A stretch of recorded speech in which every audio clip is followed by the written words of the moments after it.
Hi, welcome. Hi. Anything specific that you want to talk about today that I can sort of write down? Yeah, that you watch reality shows. Yes. I watch some. But you loved it so much that you stayed up late with me watching it. That's true. That's true. But I guess at least it's not a trashy one. Anything else you want to talk about? Talk about how we did well this morning with our almost fight. Yeah. Thanks for not reacting. Yeah. I definitely was Itching for a fight. itching for a rage. I don't even think it was anything to do with you, or I think it's just ready to rage. Maybe you need to have a rage. I definitely need to have a rage. What's your best way to rage these days? I think hard exercise is still my top one. I don't really have anything else that pushes me to the extreme of like, I might not survive this. I feel like that's the feeling that I am longing for.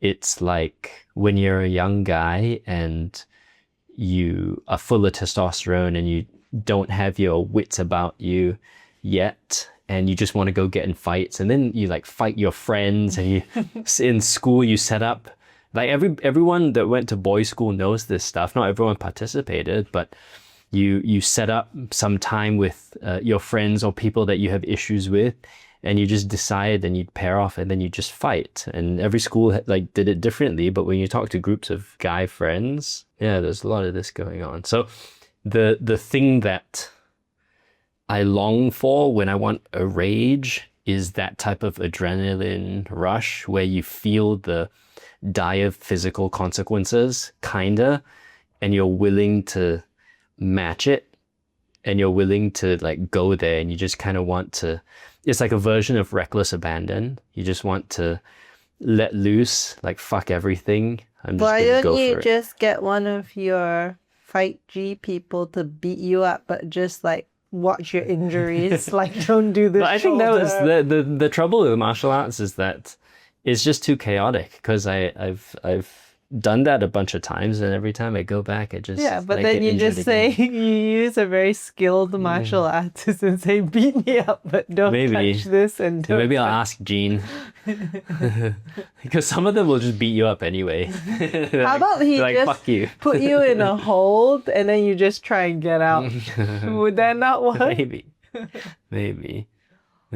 But yeah, it's such a weird, like, unproductive thing to have, right? To just want to rage. I don't know. It shows that you're not fully developed as an adult, I guess. Right? Like, why is that a Because thing? it's Like, just the same as Zen. yeah, like how evolutionarily Zen is like- speaking. Yeah, or I mean, am I just not well socialized? Like like I'm good at pretending, but at the end range of it, I'm just like, I think we're all animals at the end of the day. That's why sometimes I prefer not to talk and just to make sounds instead. yeah. I do think the civilized part can get in the way sometimes. I think even in a like less aggressive way, when it comes to following your intuition, I think if you are in a habit of over intellectualizing everything and following a protocol and a method and you know, like a formal way of doing stuff because that's how it's done in this society, then like there's already rules to everything. And so when you have a feeling, a gut feeling based on experience and intuition and what you actually want, I think it's very easy to ignore it. And I don't even think it's ignoring it subconsciously for some people. It's like for me at least, sometimes it's an active suppression of like, no, that's not good. Like you shouldn't do those things. There's a set way of doing it. You should just do it that way. It's kind of sad because we lose touch with our intuition, right? And nowadays you don't know whether it is your intuition, a gut feel, or like something that's a poor habit that you might have developed along the way, and you think, oh no, it's the poor habit, and then you try That's a to good point. push it down, but it's actually an intuition saying you should do this. Yeah. It's like, I think about it when people say, oh, I just need some sugar. I'm like, okay, fatty. Hey. No, you don't. You're just fucking addicted. Sorry. Take that sting out of my voice. But yeah, it's stuff like that, right? It's well, not really that, but like when you think that on an intuition level, you should be doing A versus B, you should, I guess anger is like that, right? It feels like, no, at the deepest part of my soul, I need to Crush you. yeah, I need to crush this person. But actually, you'll do that and then regret it, right? So you learn to. And so how do you know the difference between intuition and a poorly decided thing? I think it's really difficult. I think every human struggles with it. I think the best way you could possibly try is to keep asking yourself the same question again and again. And if it keeps lasting, that's relevant, right? Like if you're angry one day and you're just feeling like I want to crush them one day, then the next day you still want to crush them, and the next day, no matter what mood, then there's probably something very valid about it, right? But if one moment yes, the next moment no, it kind of indicates that it was just a more of something that you felt in the moment, but isn't actually an intuition. Yeah. As you're talking, I was looking up various definitions of intuition, and you have the Cambridge Dictionary version, which is intuition is an ability to understand or know something immediately based on your feelings rather than facts. So that's one version. But there's another definition of intuition is the ability to acquire knowledge or make rapid decisions without relying on conscious reasoning. And so it seems like that describes the sort of version A, version B that we're talking about, right? Because the second one that I just said is like system 1, system 2 thinking, where there are automatic patterns that we just, okay, so it's automatic patterns that we just use in our day-to-day living that we don't have to consciously think about, like, brushing our teeth. And, when you drive to work using the same route every time, your mind can just wander because like, exactly where you're going. You don't have to actively think about it. But system 1 thinking can also be like, oh, when she says this to me, I immediately react like that. Or when something happens at work that feels like this, I'm going to react like how I reacted to my first boss who was a dick. And internally, I'm a mess now, right? So system 1 thinking can be very helpful because it helps us not need to process all the time, but it can also kind of screw us over because we're now, just slaves to our patterns. And system 2 thinking is, let's take some time to employ metacognition to think about our thinking and think about our actions, and then you have the opportunity to adjust. That's interesting how different the two definitions of intuition are there. I feel like for me personally, I'm not as intuitive as I'd like to be. I think I use a lot of cognitive reasoning to back up why I'm doing something. I think I might even have an intuition that I should do something, and I'll find a cognitive reason why I should to make myself feel better about doing it. In what scenarios do you wish you could lean on your intuition more? I guess I just want to not need to have a cognitive reason to do it, and just feel like I'm just doing it because I want to do it because it feels right. But I don't think I ever do it that way. I will always find a reason, a cognitive reason why. There's sort of a related school of thought or train of thought or addition to this definition of intuition, which is it's about pattern recognition, and that's how we get our intuitive sense. That some psychologists and neuroscientists explain that intuition stems from procedural memory and accumulated expertise. So for me, then now it starts to feel like what you're talking about, which I understand in terms of feeling, like you just want to go with it, right? without having to think about it, it seems like it's a different thing, or rather we're getting stuck on, we're using one word to talk about different things, right? Which, I think that... Which is very common in psychology, actually. Yeah. But in general, it would be nice to be able to say, I'm just going to do this with my day today because intuitively it feels right for me. But I wouldn't. I would say, because yesterday I trained really hard, so today I think I'll have a break, or the day after I have a really hard day, so today I'm going to relax. I'd definitely give it reasons versus being able to just say, it feels right for me. I guess as you were saying that, for me, it kind of converges back to maybe the same thing. A very common example for me where it does feel like this version of intuition we're talking about in a work scenario now, or a stress load scenario or stressful situation type of scenario, because of everything that's happened in the last few years, I feel like my ability to stay within the chaos and stay calm within the chaos is much higher than it used to be. And my ability to scale that to something reasonable and realistic versus catastrophic is really quite a lot better than it used to be. So stressful situations will happen at work or outside of work, and I intuitively find myself being like, let's just see how this plays out. It's okay. Like it's not life or death. It's not something that needs to be solved exactly right now. You're right. If it does go in that direction, we are screwed. But, I've been here enough times to be like, it's better if you just chill and just like observe, and you just give yourself the time and space to think.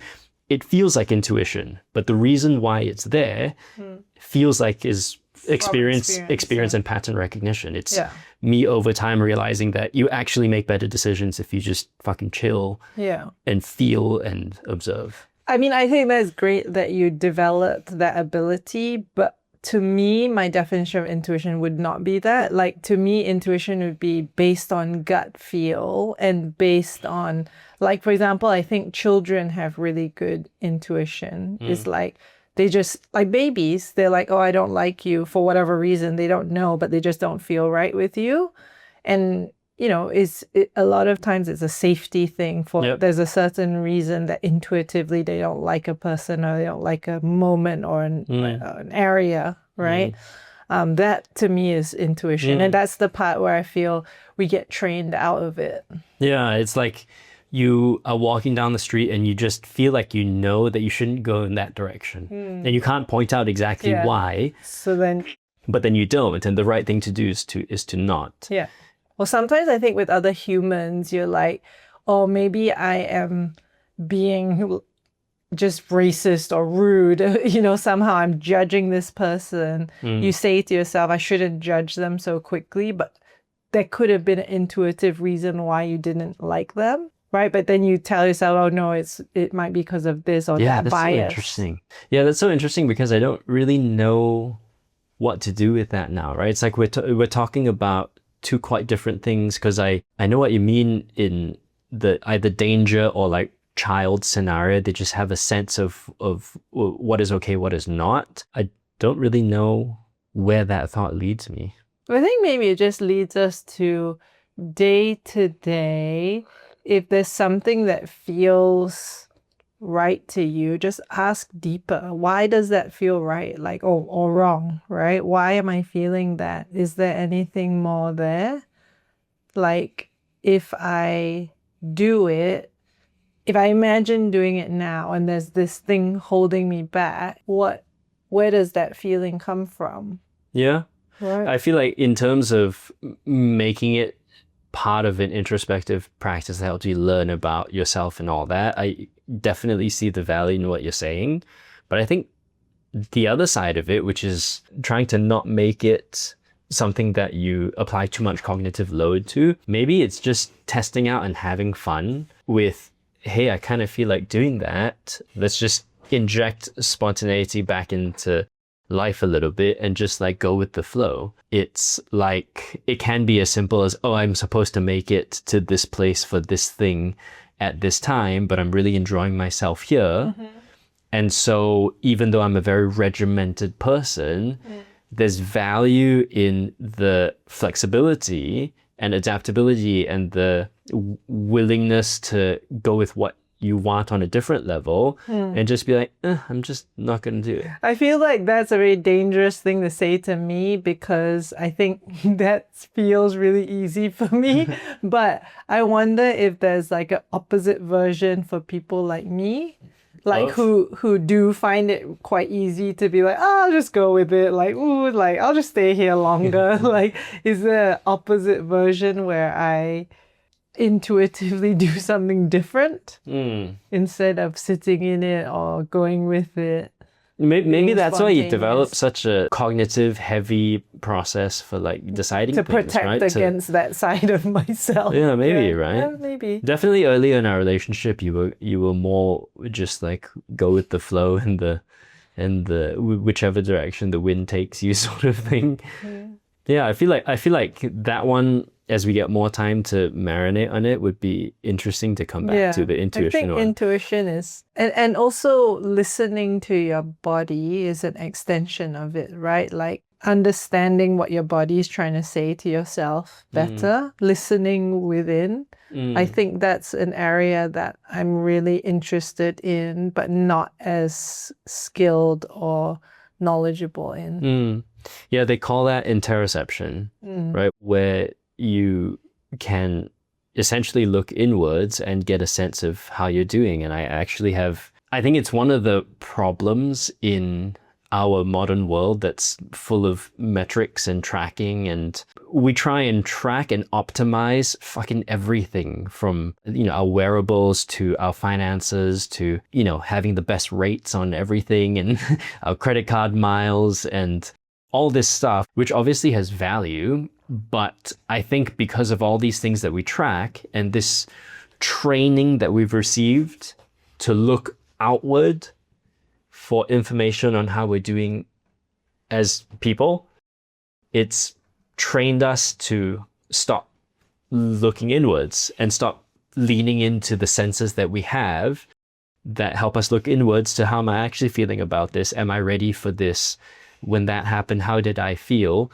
Before we look at the wearable, before we look at the whatever external validator, I think it's probably more beneficial to figure it out on our own first. But yeah, I'm in two minds about it because I do love data and all that. But I think we're all getting worse and worse at tuning in.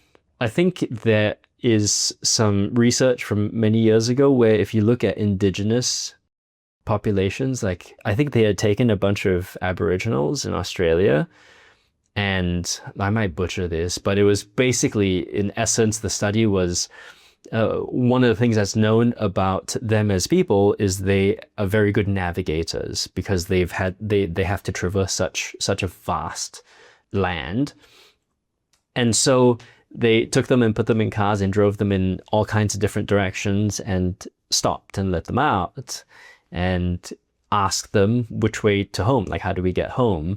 And pretty much they could figure it out. And like I could not do that. You know what I mean? It's like any of the indigenous populations when we went to Mongolia and we were staying with the Kazakh people who were eagle hunters, and the oldest son brought us out one morning and we were all on horseback and he was in front. And he was on his horse and trying to make sure we stay alive. And he had his eagle and he had his dog. He had just a sense about the land and where to go and where things would be and where issues might pop up. It feels like a version of intuition as well. And I'm like, I could never do that. But our version of it is we're driving and texting and like talking to a kid back there or on a phone call or something like that, multitasking, right?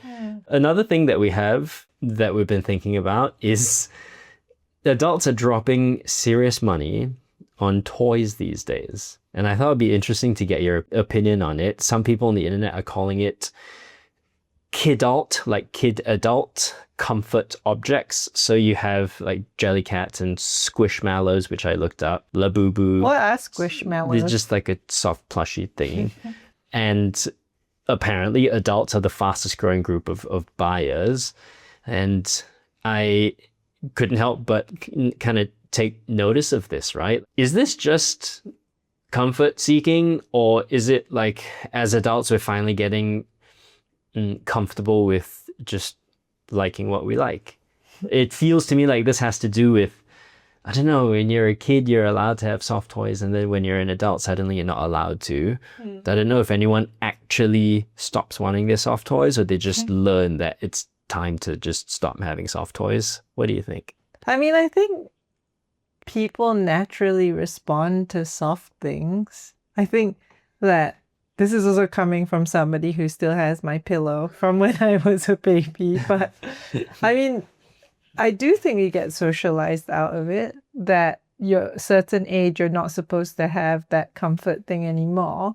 But I don't think that as an adult, you no longer get comfort from it. I think you do. Yeah, you get comfort from acceptable things like a really soft pillow or duvet, yeah. right? We can talk about how comfortable the hotel bed is, but we can't ask Michaela to, hey, can you lend me your squishy toy? Which we do, but like most people don't. And sometimes I'll see males like purposely, after they play with it and it's like a bit cute, they will like purposely smash it or hit it or push it away really violently. Me. That's definitely me. It's somehow like, I'll show you. I don't need you anymore. Like, you don't comfort me. To be fair, both of our kids do that too. They smash them too. But it's different reason, I think.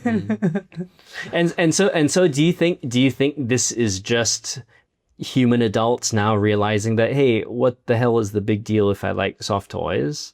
I'm just gonna buy. If other people are now doing it, it definitely becomes more socially acceptable that you're also doing it, right?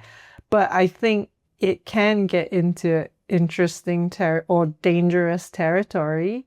How so? Like if you are spending tons of money just trying to buy these things. I mean, I think some people get obsessed with certain ones, like if they're limited editions or things like that. Then you just spend all your time like trying to find this one perfect toy.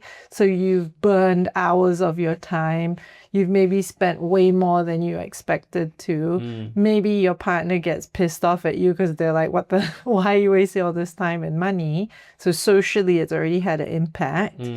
Maybe you also feel a bit guilty after you've bought it because you're thinking, oh my gosh, what did I do? I just spent, I don't know how much they cost, but like thousands on this little toy. But I guess that's not just about the toy, right? It could be luxury items, it could be sneakers, it could be art, it could be watches. Yeah. Right? So it's not so the danger part that you are sort of talking about now isn't about toys or soft toys or plushies or whatever. Anything that you start to become obsessed with, or essentially if it affects your life in a negative way. Hard to quantify though, right? Because like my life fucking sucks. I hate my job. I'm not getting along with my wife or my husband. It's really difficult to get myself out of bed every morning. But when I go and buy a pair of sneakers for that week, I'm great. That's the most dangerous. How come? Right? Because you're using something material to make yourself better about an emotional or social situation, right? It's the same thing as eating when you feel bad, right? Which I definitely do. You're using a crutch to make yourself feel better. That means you start becoming dependent on it, and then it becomes a difficult because you're not actually addressing the real issues. And I guess the important framing there is, it's not that buying shit is bad. It's not that you can't treat yourself sometimes, and it's not that if you're feeling like you had a crap day, you can't go buy a handbag. It's not that. You can if you want to, but you should be conscious of the reasons why. And if you are well aware that, look, I've had a bad day, I need to feel better, and I know this is just a way to solve it right now, SALVE, but I like need to work on this shit as well, then it's fine. Like go do your thing, right? I think it's fine, but I would still, if you've consciously already realized that, I'd say, well, why not try and do something to help the actual situation first so that you don't develop a dependency on this other thing that suits you. And then if you make progress there, then reward yourself with the handbag. I mean, I would try not to link it like that because you're trying to de-link those two things, right? But at least you're telling yourself, I'm the sort of person who works through my stuff first, and only when I'm feeling at a better level is when I would go do other things like shopping or whatever makes you happy in a different way. Is it really that bad? Isn't it quite typical human It's very behavior? typical, but typical doesn't mean good. Exactly. It's very typical, and people often don't see the link. They'll be like, "Oh, I was in such a bad mood, so I just came home and gamed all night." Right? I was in such a bad mood, so I just went to the gym and like pumped weights and then, had drinks with my friends after. But that's valuable, right? Yeah, like it sounds harmless. It sounds like, okay, that's good. You did something to help yourself. But then what about I sat down and I thought through why I was feeling so upset, and I realized that these were the emotions that were there, right? And so I decided maybe this is what I need to do about it, or this is how I'm going to think about it moving forward. That part is often missed, and that's the dangerous part. Yeah, so it's maybe not specifically an issue with I've had a bad day, I'm going to go lift weights and then go drinking with my friends, or I had a bad day and I'm going to go eat way too much food and then go online and buy some stuff. It's sure you can do that, and you should also try and figure out what's going on and process that stuff. So or even just be really honest with yourself and say, I'm not quite at the point yet where I can address the situation directly. And therefore, I'm going to use this little crutch for a little while just to calm my nervous system down a bit. And then I'm going to try my best to actually address it. Yeah, I feel like for me, that's acceptable. I don't want to feel like I can't fucking let loose when I want to let loose, right? It's not like you're restricting me, but I'm just saying, like, for someone listening to this, it's like, it's not like we're all human and we all do this. We all have a version of this, myself right? included. Yeah. So then it's about being aware of the pattern and being real enough with yourself to, like you just said, this is a crutch that I'm using right now because I don't have it in me to process the thing I actually should be processing. I'm gonna use this to help me feel better. And then I'm going to find a time to work on that stuff. Yeah, this just happened to me because I had that event last night to go for. And then after that, when I was done, I went to eat dinner by myself because I love doing that. And I went to eat somewhere nice. And I texted my father when I was there, basically saying that this is one of the things that I learned from you, that when you've had a bit of a rough day, you can still save the day if you have a good meal. And if you have a good meal and you also get time to just be by yourself to think, then it's a win. And I guess maybe the learning from that is if you go eat the good food or buy the thing, or you go to the gym, and as you're doing that thing to help you sort of like calm your system down and like get rid of some of the stress, maybe you can be processing it then. Maybe you can be thinking about it then, because you feel it's easier to think about it when you're like active and doing something else, and then your mind can kind of go and be real. Maybe that was my experience last night of doing that, and by the time I finished my long walk all the way home, I felt much better. Yeah, I think it's the where we landed there with how you frame it, which is just be real with yourself that you're doing this now to help yourself feel better and to help yourself calm down because it's, been really stressful dealing with XYZ. But this is not the same as processing it. So once I calm down, I need to do some of that as well. I think that's a great place to land, but you did mention maybe like 5 minutes ago that it is also important to de-link the reward or the handbag or the good meal or the pair of sneakers from a thing that you do, Yeah, a I think difficult thing what that you you do. do want to couple it with is I worked on trying to understand how I felt, and then I actually felt better. I felt the emotions like moving or shifting, or I felt better within myself, or I felt better because I spoke to my partner about it. So you do want to link that there's benefit from doing it. Okay, so if we make this super practical, you have a guy who has a stressful job, who's got a colleague who's just kind of a dick, and he is carrying around all this tension because he has to deal with this guy all the time, and there's something that he needs to push back on, and he's just avoiding it because it's just been a long day. So he goes, I need to just like go have a few beers and just like eat some really stimulating food. And so he goes and does that, and then he actually, no, instead of doing that, he should, when he's feeling upset and annoyed at his colleague, say to himself, hey man, I get it. Like, I understand you're frustrated. There's a lot of reasons to be frustrated with him, right? Given your background and some of the situations that have happened to you in life, it makes sense that you feel this way towards him. Do you feel like you can handle that right now, thinking about what you can do? And then the answer is, no, I can't. Like, okay, fine, you can't do it now. So take some space. Take some space, but come back to this. Why don't you write it down so you can deal with it later? Write it down. And put it in your calendar for tomorrow. Yeah. And so now I've gone and done the self-soothing thing of eating the good meal and, you know, having too many drinks. Now, next morning, with my morning coffee, I see the thing that I wrote down. I'm like, okay, I need to process this now. Then it's just walking through the motions of figuring out what you're going to say to Yeah, that like, person. why do I feel so upset with him? What is it that makes his behavior so frustrating or upsetting to me? Can I actually do something about it or say something to him? How should I say it and do it?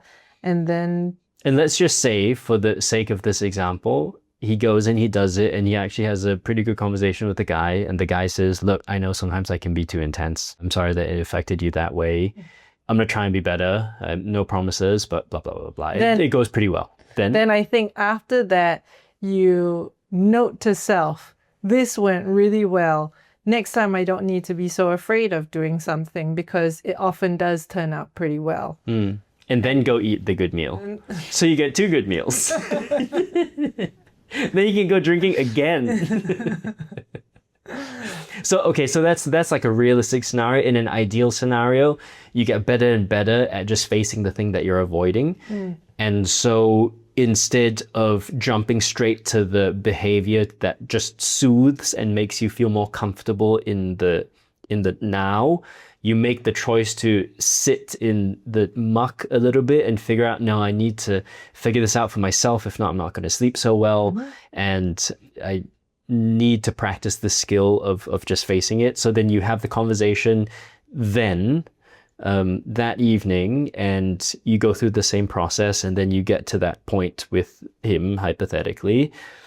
And then you go, okay, well done. That's a little bit more invested in the bank of I'm learning to face my stuff and learning to draw better boundaries and learning to not run away from my problems. And you show yourself that, oh, maybe some of the things I thought I couldn't do, I can do now.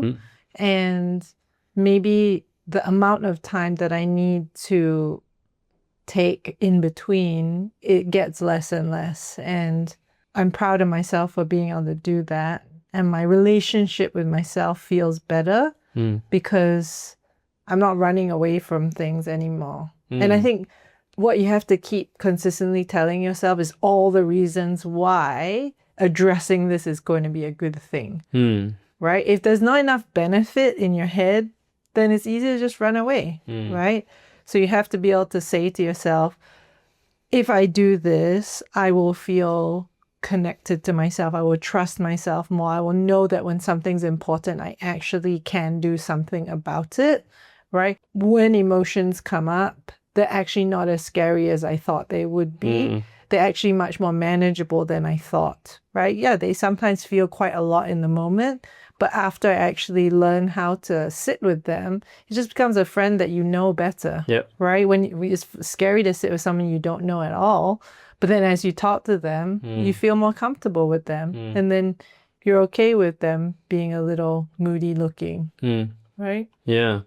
Yeah, it reminds me of, I'm definitely blurring the lines here in terms of definitions, and I would like your opinion on this when it comes to self-esteem, but I look at it from a male perspective of self-worth, and I realize that because men in general, have such a hard time being kind to themselves, when you take that kind of like shitty voice in your head and combine it with, there's a thing that you're avoiding, that you're very obviously avoiding, you're pretending like it doesn't impact you, and you're just like trying desperately to bury it or to ignore it, and you're not fooling anyone, let alone yourself, and you know what you should do, but you don't.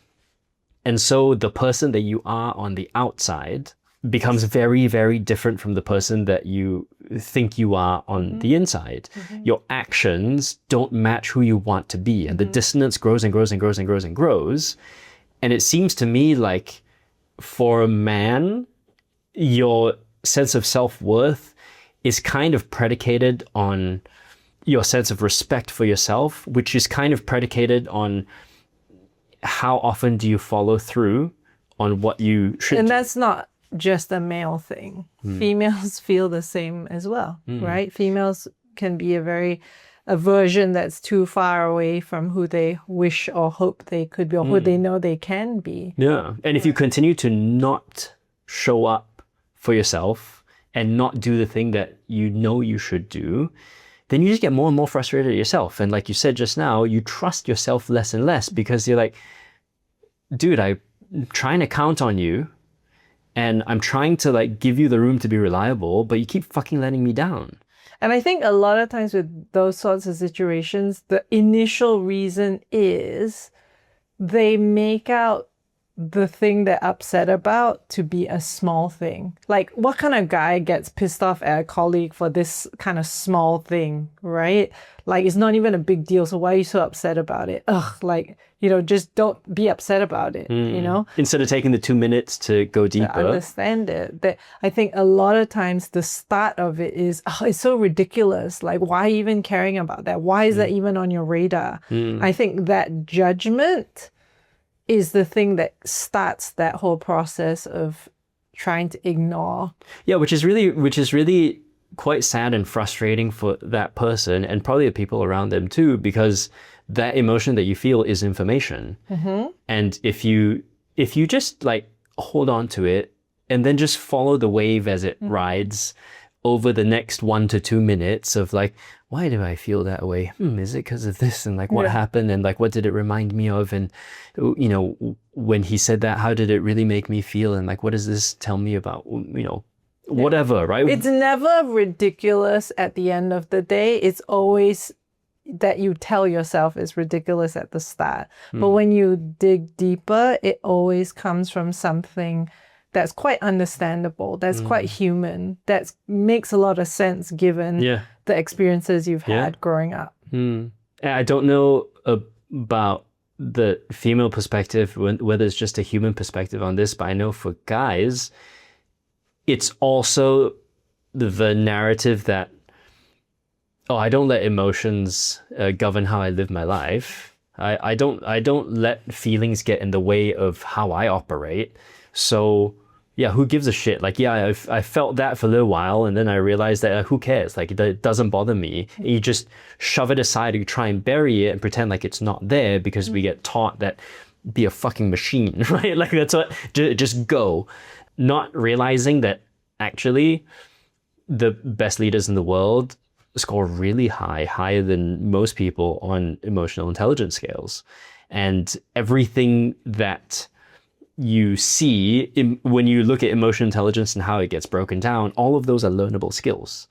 And a lot of guys don't have these skills, but if they realize that you can just put in the effort to learn these skills, then the quality of your life, the quality of your productivity, the quality of your ability to build a team and lead a team, all the stuff that's important to guys, right? All this like alpha stuff, you get better at all of it if you just learn to listen to what the emotion is calling your attention to. Yeah.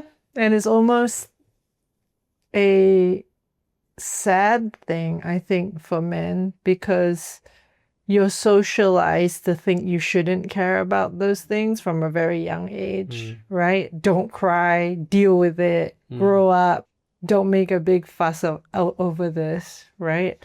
I mean, some girls as well, right? But I think more boys are told things like that. And it's less acceptable for boys or men to be in touch with their feelings, and then they miss out on a huge part of life. And then you see the ripple effect of it is like, as they're going into adulthood, they suddenly move away from these groups of friends that they might have had in secondary school, or they might have had, because they tend to be activity based, right? Like their football friends, or maybe the army friends. But then as you move from activity to activity, like maybe you're not in the army anymore, right? Maybe you don't play football anymore. Maybe now you have a kid. And women tend to keep friendships just, they will keep them across whatever activity they change, this and that. They still have those friendships. They'll still call and talk about issues and problems. Whereas guys tend to have these activity-based things. So they'll talk about that activity. Army's like this or football's like this, but they often have this boundary around how I feel because they've been told, don't feel that way. Yeah, so there's a set set of things that you can talk about, and you can have a lot of fun talking about those things, and it's usually like sports and drinking and like boobs, right? Like, and then, but I think we're getting better at it, right? I think it's not just a social media thing and people now having sort of the language to try. I also think in our age bracket, at least, fatherhood has helped a lot. I think when you take a bit of a hardened guy and you put a 2-year-old in front of him, boy or girl, who's struggling with some emotion, and they're seeking your advice, or it's one of those parenting moments where you have to help them through this, then suddenly the walls start to melt. Then suddenly it is very, very important, maybe the most important thing, to learn to manage these emotions and not let them run you into the ground or, get you too high or too low, but also to lean into them because they're so rich and make life full of life, right? Depending on when you're introduced to this stuff being important, sometimes it feels hella overwhelming, right? It doesn't feel good at first. It just feels like way too much at first. Do you see this in like couples therapy when they have kids and they're trying to get used to that? I just see sometimes if the person, and this could be male or female, but if they have not been exposed to how emotion can be helpful, when you start talking about emotion, they listen for a while and then they glaze over at some point because it's overwhelming to think, to be asked, how does this feel? It's overwhelming to because they've not looked at all these emotions over the years. They've shoved them under, right? So when I'm asking them a question about just this thing, it's not just this thing, it's everything is trying to come out at the same time. And besides the obvious answer, which is if you do realize that you're quite stuck, then maybe you should find a therapist to talk to. How can someone start to pull that I'd just out? say, don't put pressure on yourself to understand everything at once. Limit the amount of time you do it daily, right? So every day, just 10 minutes, right? Just think about one thing you felt that day, right? Try and label it if you can. If you can't label it, it's okay, right? And then think about the inverted commas. What did that emotion say, right? Maybe you labeled it as hurt and it said, why can't you see how hard I'm trying? Right? Or maybe it said, I just wish you'd notice how much I really do get affected by the things you say to me. Right? And so it's just the inverted commas of what the emotion would say if it could speak. Yeah, I think that's so practical and actionable and doable, because you don't need to talk to anyone. You can do it on the train on the way home, and there's no fancy process. You don't have to write anything down. It's just you and your thoughts, and it's trying to find one thing today that you had a reaction to and trying to figure out what does that mean. Yeah, I think the first part is what does it sound like? What it sound like it's saying. The next part is empathizing with it, like soothing and comforting. So say, oh, of course you feel hurt by that. Oh, I mean, you wish that the person closest to you would recognize that those words are painful, right? But you don't, when you look at her and it doesn't seem like she knows, that must really suck, right? So that's the empathizing, soothing. Yeah, because then you're not so irritated at yourself for having the feeling, because you've spent 5-10 minutes thinking about it. You understand why you feel that way now. Yeah. And it's not like you need to go dig in further and figure out all the other shit now. Yeah, just that for today. But by the way, that third step of validating, empathizing with the thought, right, is really difficult for most people to do for yourself. So the tip that comes with that is pretend you're doing it for somebody you really love. Yeah. Like they've just told you that, and you're trying to comfort them. Because most people really struggle with the being warm to themselves. Yeah, that's so true. I feel like a lot of times the self-talk that we have, we would never talk to our child or our best friend or our partner or a good friend that way. It's so mean, right? Yeah. And this is a version of that, right? If you imagine that you're listening to someone really close to you telling you this, how would you respond to them? That's a good one.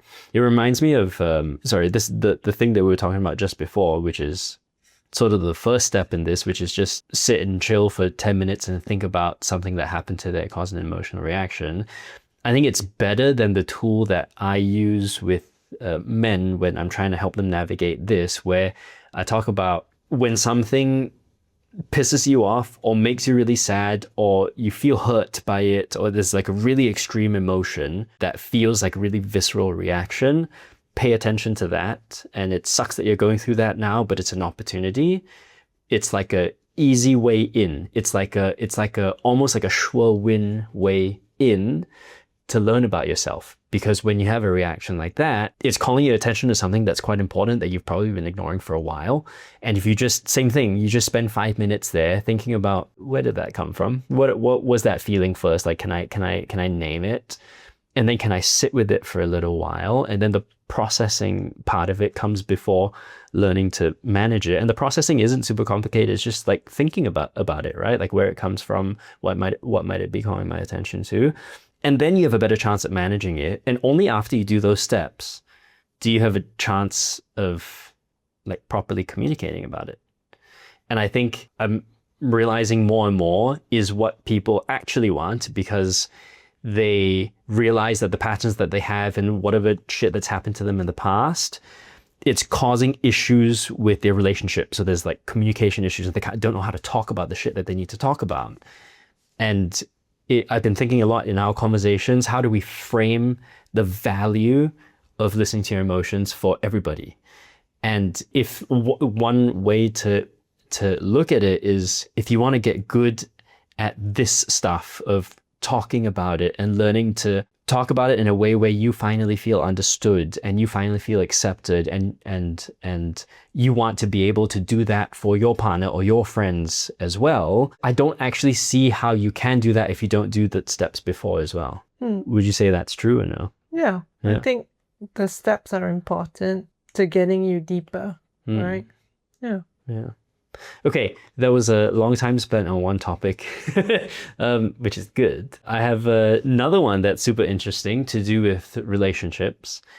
And it's some recent research from this year that found that couples who deliberately savor some shared moments together, where they pause and appreciate the moment together, they tend to argue less, they tend to report higher satisfaction, and they tend to feel more confident that the relationship is going to last in the long term, which is an obvious thing, right? But I think, and this is me anecdotally thinking, I think most couples and maybe most humans are wired to scan for problems, not wins to celebrate together. They're more wired to be like combative about stuff that isn't going well, or even bond by talking shit versus bond over like awesome stuff.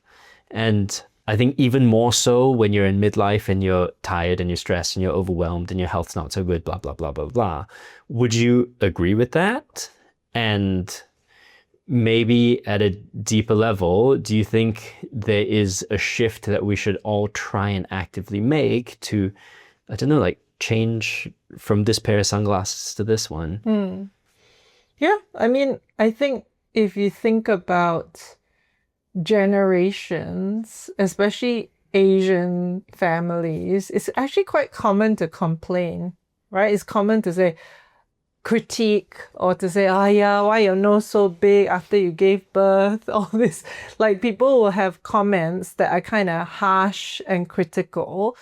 I think a lot of that comes from I need to beat you down a little bit so that you develop the skill of like pushing through, because the world's going to be harsh out there. So I can't be too soft with you, right?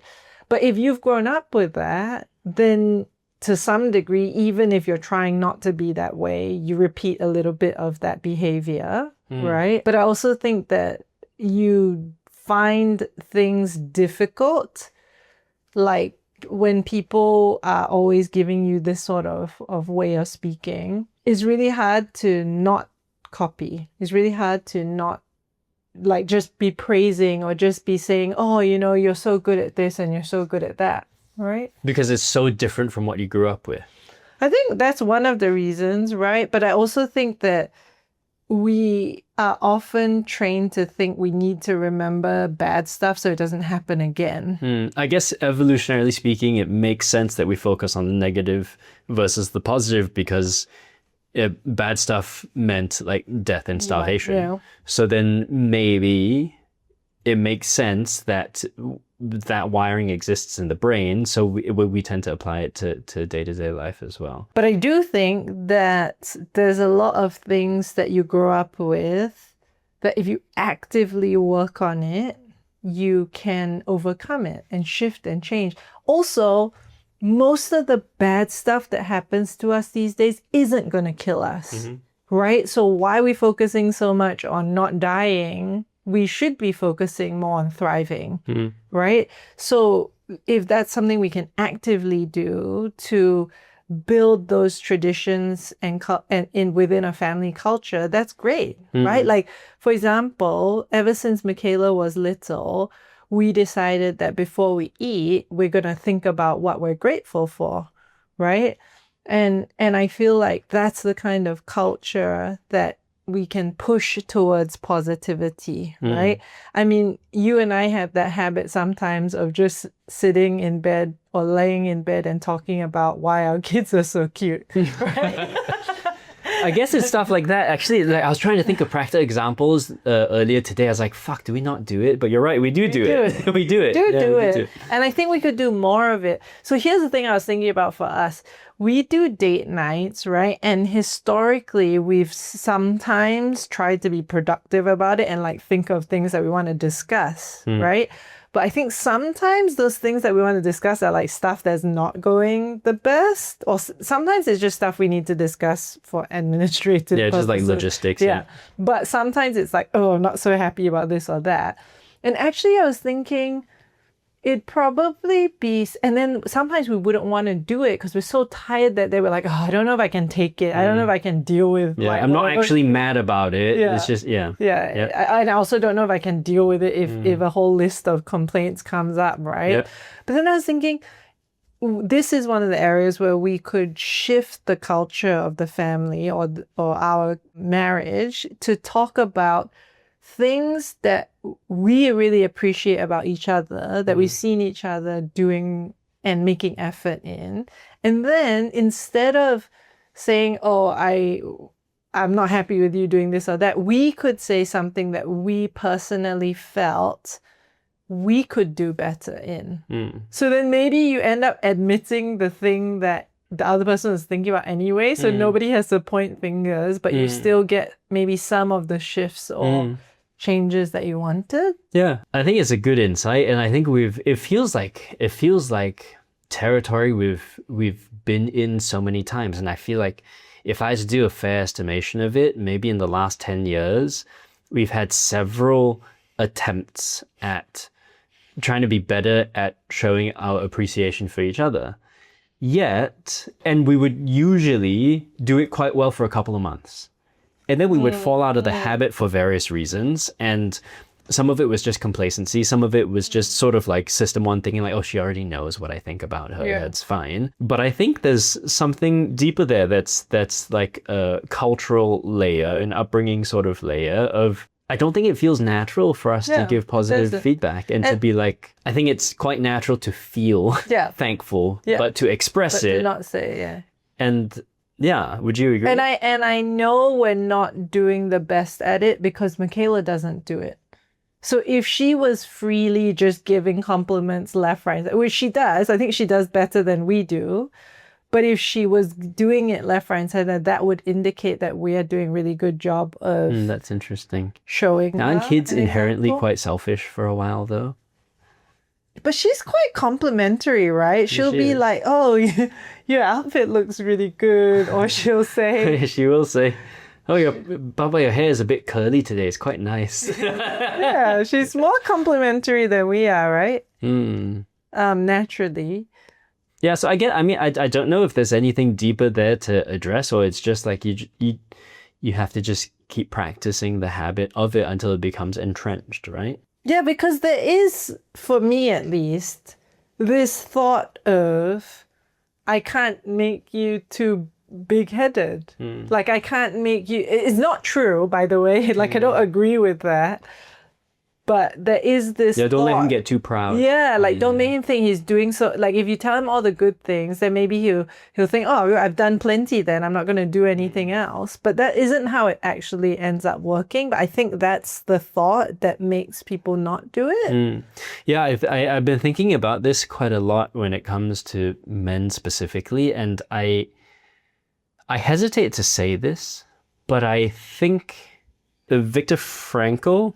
I think it's Viktor Frankl who has this quote, a man can bear any how if he has a strong enough why, something like that, right? So when a man has a sense of purpose that is strong enough and they know why they're doing things, they can suffer through a lot.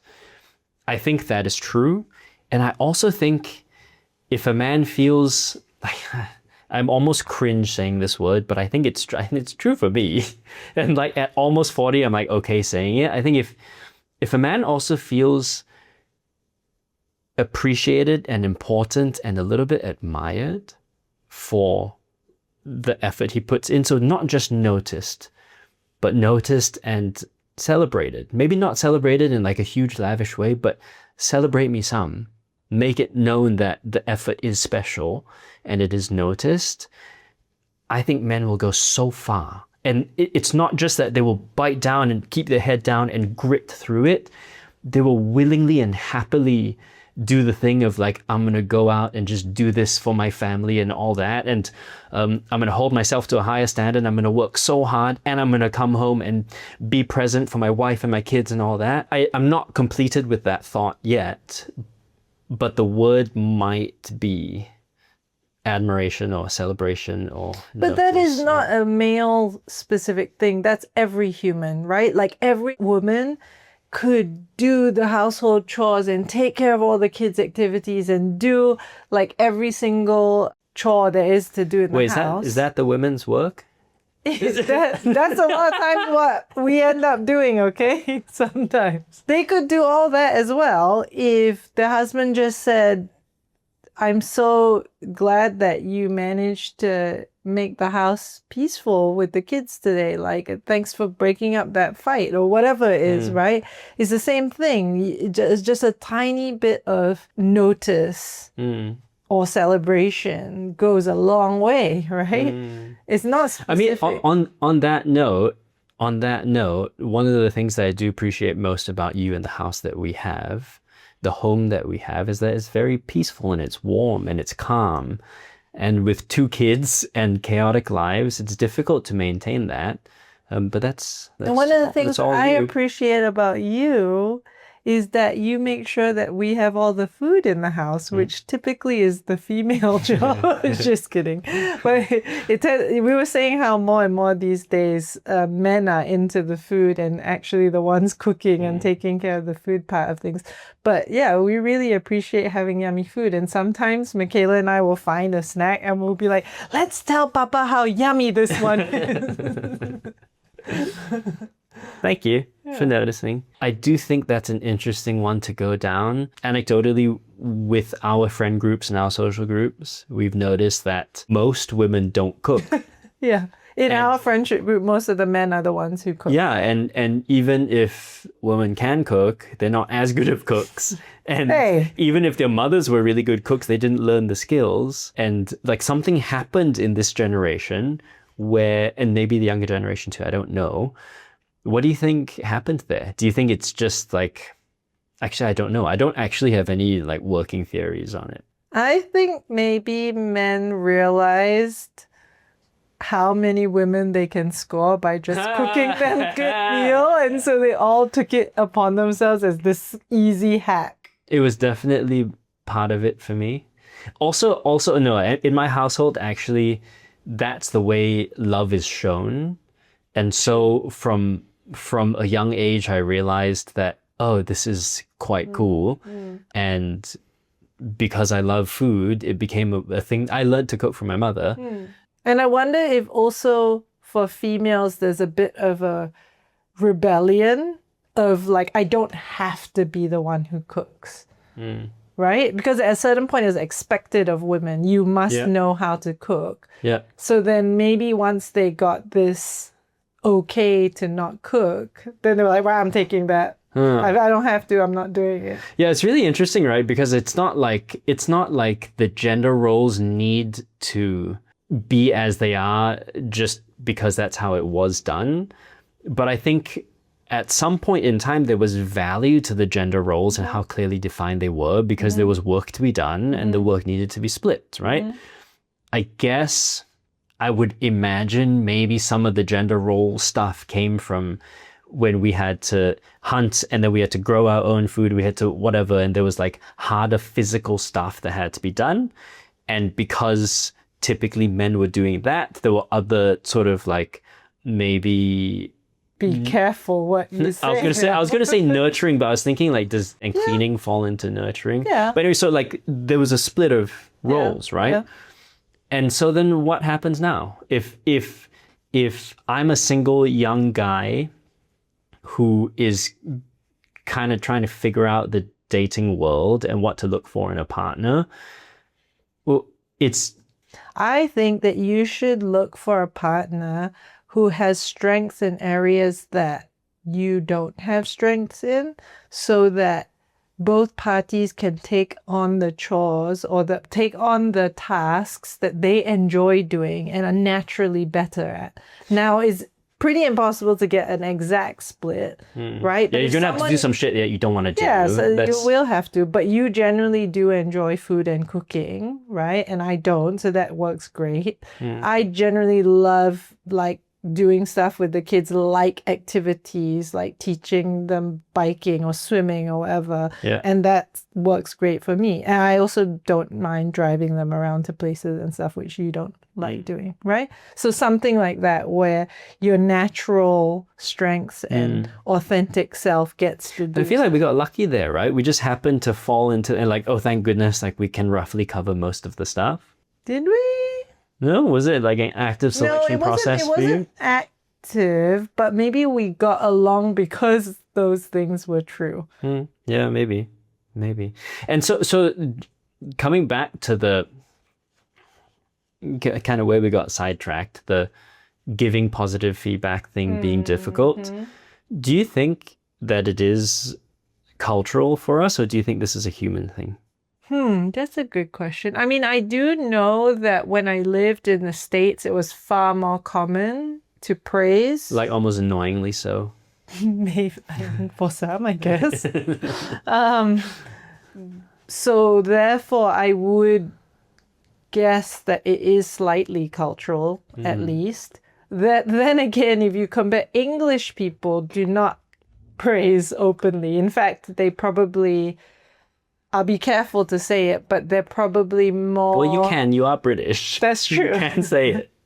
But you're Asian and British. No wonder it's so hard for you. But a bit more scathing, right? A little bit more sarcasm. Definitely not praising for British people, I'd say. So I do think it's cultural, right? Maybe. I'm not sure. I wonder if there are some cultures where it is like inculcated to say good things to each other all the time. I wonder what Thai people and Hawaiian culture is like. I'm only saying that because some of the kindest, most positive people I've met have been from Hawaii. Or Brazilian? I feel like they're very warm and very friendly towards people. Like people from Brazil are very, very friendly towards other people from Brazil. But I don't ever know what they're saying to each other. Okay, so back to this sort of like relationship type of topic about couples who deliberately savor shared good moments, who pause and appreciate them together, tend to argue less, report higher rates of satisfaction, and are more confident in their relationships. I think we've covered it from one angle, but it seems like it's also just about having shared positive experiences, like doing fun stuff together and really enjoying that. And I feel like, especially once you have kids and you get older and there's so much stuff to do, I think that becomes a problem as well, right? We feel like we don't have time to just go do like fun stuff and just really enjoy the fun thing together.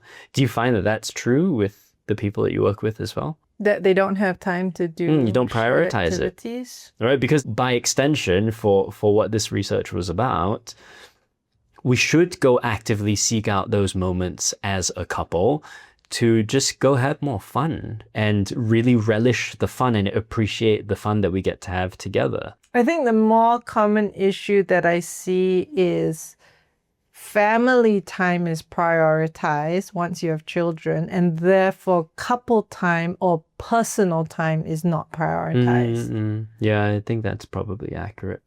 It's like me time comes last on the totem pole, right? And then couple time, and most important, people put family time. Yeah, I guess that's where there can be a conversation about what is most important to you in life, and can we adjust the ratios of how those get presented in a week. It's not like you need to quit your job and stop seeing your friends or whatever. It's usually like quite small adjustments, and then let's just like do it one more time per week. And when you say once a week, like, wow, that's a lot, but actually it's like 1 hour per week, right? Which is usually manageable if you just like scroll less. Yeah. And it's also perceived, right? So like you said, it could be as short as an hour, but if it's so intentional that you come out of the hour feeling like I was just with myself, and like I think that's why people love yoga so much, because it's focused time that's just for you. You're like purposely focusing on your body and your breath, and if there's feeling there, right?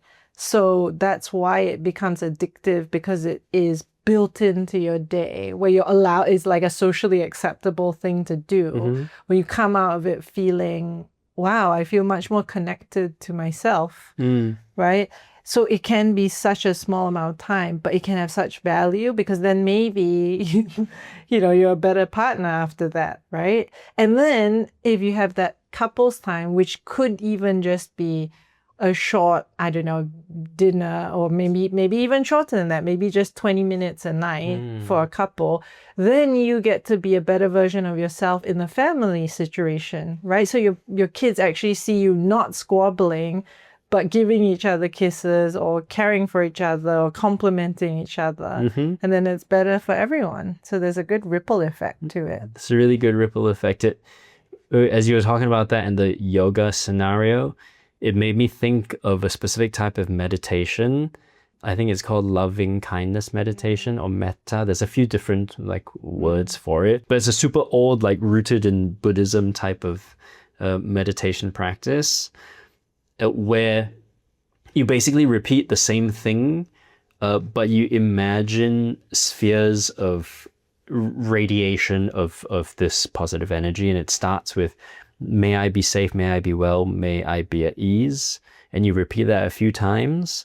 And once you sort of center into that, then it becomes about everyone else. It becomes, may you be safe, may you be well, may you be at ease. And you just think about the most important people, so your immediate family. And you repeat that a few times, and then you go one layer further of, may you be safe, may you be well, may you be at ease with your community, or maybe the people that you work with. And then you keep going. And if you do this right, you're supposed to go all the way to everybody in the world and the universe of, may you be safe, may you be well, may you be at ease. And it's kind of similar to this, right? If you start with yourself and you take care of yourself and you organize that and get centered, then you can have this radiating effect to the wider and wider concentric circles of people. We don't have that much time left. We got to go for dinner. I wanted to talk to you about Gen Z dating slang once again. And one of the terms I came across is déjà vu, as in déjà vu, but boo. So it is the moment when you realize you've basically dated this exact person before. Just with different hair, and the definition is slightly different trauma, and slightly different dysfunctionality. But you have this pattern of finding a certain type of person. And I mean, this is very common in movies and TV shows, oh, you're always dating this type of person. And so I wanted to ask you about, if a person finds that, man, I keep dating this type of person and ending up in this type of situation, and now it's happened 4 times and I can't really ignore it anymore. What the heck is going on? How do you start to unpack that as a human being who's recognized this pattern? I mean, undoubtedly, it's from your upbringing and your past, right?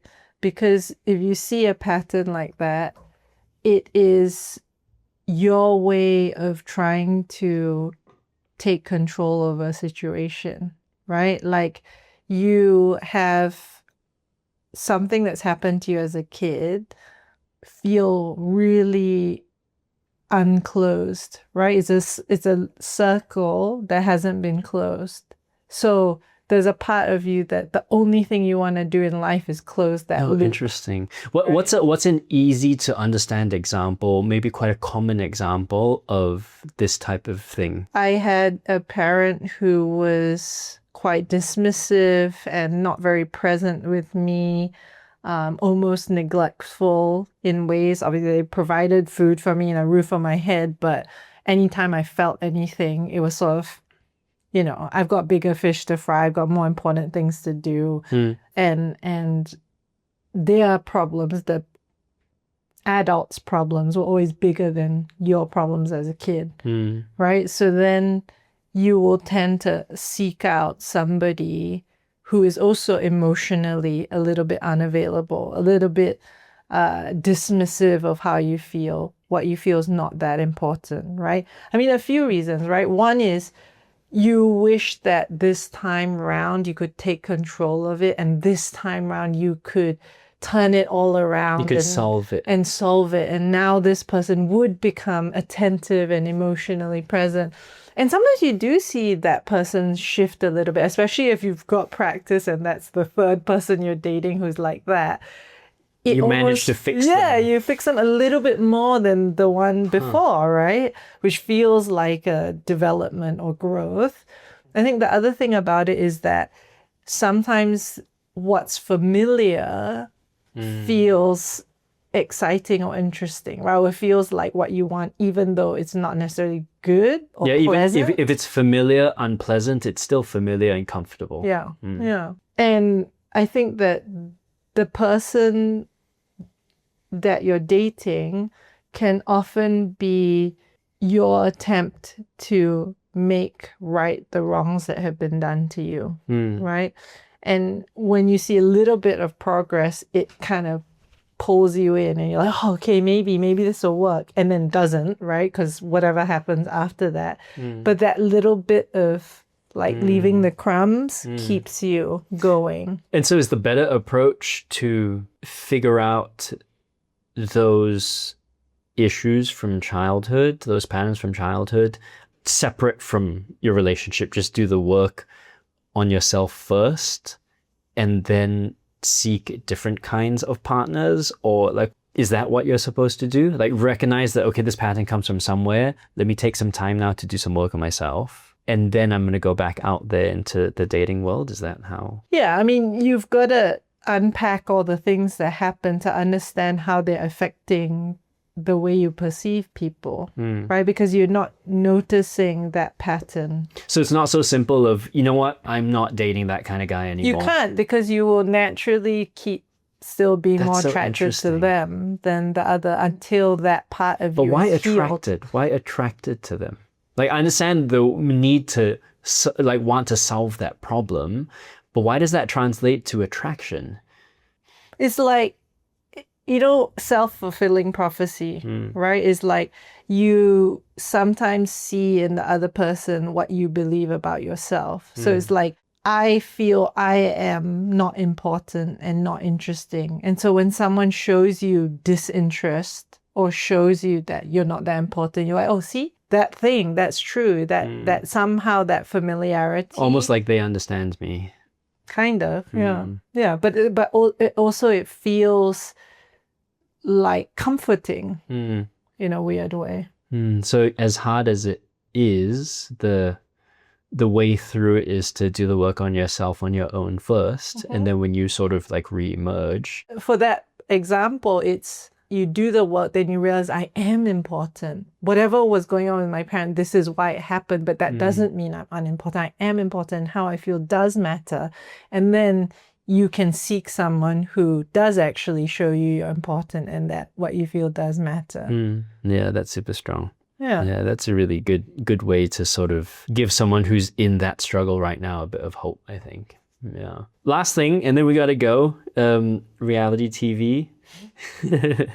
What is something that you've been watching that people might know about, where if there was, you could pick one character in there and you could just tell them one thing that could also broadly be helpful to like all human beings, who would you pick? We've been watching Outlast, the jungle edition. Outlast jungle, yeah. Right?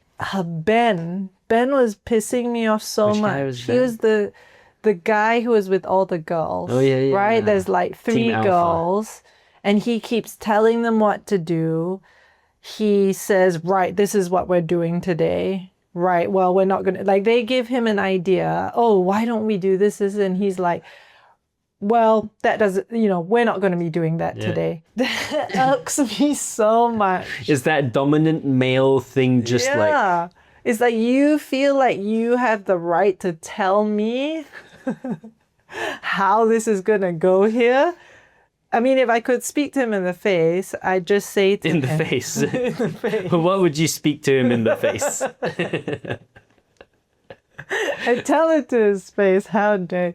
No, I just think you could get what you want if you just said it with a little bit more intention to listen first. it's okay if after listening you still feel the way that you feel, but say that in a way that's more of a request versus telling someone what to do, right? So for all the men and women out there who speak that way of, right, this is what we're doing today, I suggest saying, how do you feel about doing this today?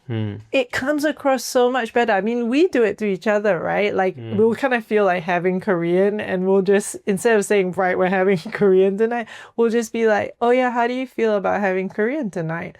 And because it's suggestive and because it's open, it's, the other person's so much more likely to take it up. And also so much more likely to have a nice time, right? Versus like, okay, I guess this is what we're doing now. Yeah, I feel like it's a very typical male sort of leadership pattern from a certain like era, right? It's very like, just because you've been put in a leadership position for whatever reason, and you've practiced the skill of, oh, I must be decisive and assertive, and I've shown my worth. And I've now have it baked into my sense of identity that I am a leader, I am a decision maker, and people do well when they follow me. Then you start to apply that to everything. And then you start to, who are you thinking about? You're like, No, I just think your opinion gives a lot of nuance to it that I think because I was so pissed at him, I wasn't realizing that, yes, that is why he's doing that, right? He's probably thinking to himself, if I show that I'm iffy about this decision, then I won't be good as a leader, so I must say it in this way. So maybe it like comes from a good place. But I definitely think it comes from a good place. I think sometimes you get really, really egocentric people who are like, just shut up and do things the way I want to. Like, all of you are pawns. I know what needs to be done. So just like get in line or get off the train. Some people are like that, but I think most of the time when you find men in that situation, they're trying to help, and they've practiced a certain set of skills until they got a lot of success with it, and then they mistakenly take that tool and try and like apply it to everything else. All right, well, it's like what Maslow said, right? Abraham Maslow, if the only tool you have is a hammer, then every problem looks like a nail. I think it's a skill set issue. And if you just like, that's fine. You can be assertive and decisive and competitive and aggressive and all that stuff. It helps get shit done. Also, like, and you should get good at this other stuff, like being nurturing and learning to listen, learning to hold space for other people. And interestingly, in chimp societies, I forget what the guy's name is, the guy who popularized the term alpha male. Yeah, there's this guy who was a primatologist, Frans de Waal, in the 80s and 90s. He was the guy who popularized the term alpha male. And he spent the rest of his career trying to rein in the pop culture caricature of alpha male being like the sort of like super aggressive, super dominant, kind of like get there by any means necessary and kind of a dick, basically, which is still in pop culture now. But actually in chimp societies, the alpha males that lasted like for a season, not just like came and went. Yes, sometimes you had to display aggression and violence when there's a power struggle. But as soon as they could, they shifted to collaboration. They shifted to, we need to get buy-in from everyone, and we understand that everybody has their place. And it's much more about collaboration. I forget what the other word is, but basically what we would in this like social media culture called like feminine traits was actually what helped them succeed in the long term as alphas. So men, leaders, and Ben, be a chimp. Yeah, right? So like be assertive and all that stuff, and then learn to do all the nurturing stuff as well. Okay, bye. Bye.